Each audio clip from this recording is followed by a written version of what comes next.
Every day, somewhere in your office, in your home, maybe even in your mirror, a psychopath is choosing their next target. They don't break in with weapons, they walk in with warmth. They don't destroy you overnight, they study you, slowly. They learn your fears, your triggers, your emotions, and then, they use you to control you. They laugh like us. They love like us. But behind that smile, there's no empathy, no remorse, no soul. Only strategy. The scariest part? You'll call them your friend, your boss, maybe even your partner, until one day, you wake up and realize, they've stolen your peace, your confidence, your reality. But today, you'll see what others can't. Today, you learn to recognize the mask before it ruins your mind. Stay till the end, because your emotional safety might depend on it. Chapter 1. The Perfect Mask, when fake kindness feels too real. Imagine your new colleague. They praise your work, laugh at your jokes, even defend you in meetings. You feel seen, finally, someone who understands you. But behind that empathy hides a data collector. They're not listening to connect, they're listening to use. Psychopaths have cognitive empathy, they understand emotions intellectually, but lack emotional empathy, they don't feel them. They mirror your tone, copy your interests, and use your emotions as passwords. Every time someone praises you too early, ask yourself, are they seeing your soul or scanning your weaknesses? Chapter 2. The Speed Trap, when everything feels too fast, too perfect. They'll call you their best friend after 1 week. In relationships, I've never met anyone like you. In offices, you are the only one I trust. They create emotional intimacy faster than your logic can analyze. This triggers dopamine flooding. When your brain feels safe and admired too quickly, it shuts off the part that detects danger, a survival glitch. When someone makes you feel special too soon, they're not connecting, they're conditioning. Chapter 3. The Subtle Control Game.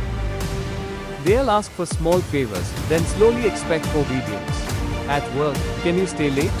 Just this once. At home, I didn't mean to yell, you made me do it. Each time, you adjust a little. Each time, they learn how much pain you'll tolerate. It's called incremental dominance, micro-control disguised as emotional need.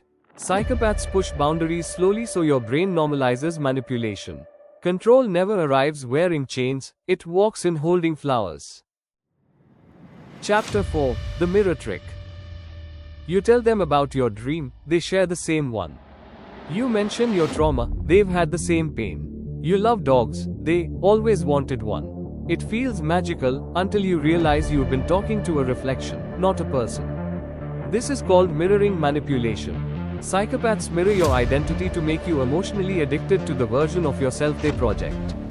You didn't fall for them, you fell for yourself, through their mask. Chapter 5. The Emotional Deception. When you confront them, they don't panic, they flip the script. Suddenly, you're the toxic one. You are overreacting. You are too sensitive. And soon, you start apologizing for your own pain. These psychopaths treat emotions like experiments. Every reaction you give becomes data, when you cry, when you beg, when you pray. The affection wasn't love, it was research. Trauma bonding triggers cortisol, stress, joy dopamine, relief, spikes, the brain confuses pain with love. You think it's love pulling you back. It's just chemistry hijacked. Routine, time, and silence, the only detox that works. The clone effect, becoming who they need. You start dressing like them, using their words. Even your opinions sound like theirs. Psychopaths don't want partners, they want mirrors. The more you reflect them, the less likely you are to rebel. Your mirror neurons copy dominant personalities in your environment, that's why you become who you fear. If you've stopped recognizing yourself, it's not growth, it's programming. Do one thing today your manipulator would hate, that's how you reboot identity. Why smart people still fall. A successful HR head admits in therapy, I knew something was wrong, but I couldn't be wrong about my judgment. Intelligence protects your logic, not your emotions. Empathy makes you curious, that curiosity gets weaponized. Cognitive dissonance, when you're invested in someone, your brain defends their actions to protect your ego. Smart people don't fall because they're blind, they fall because they believe. The fastest way out of manipulation is to admit, yes, I was fooled. That's where power begins again. The exit strategy.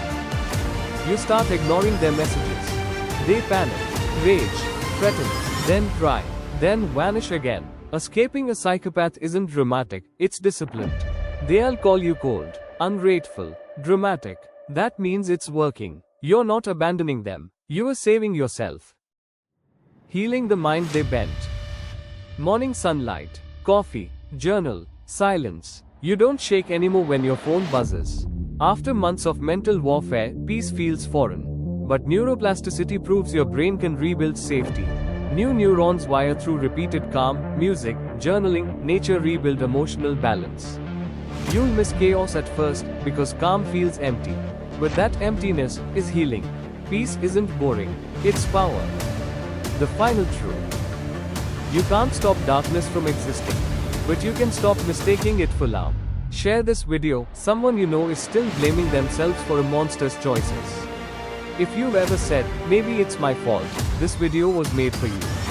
Comment, I see the mask now, because awareness saves lives.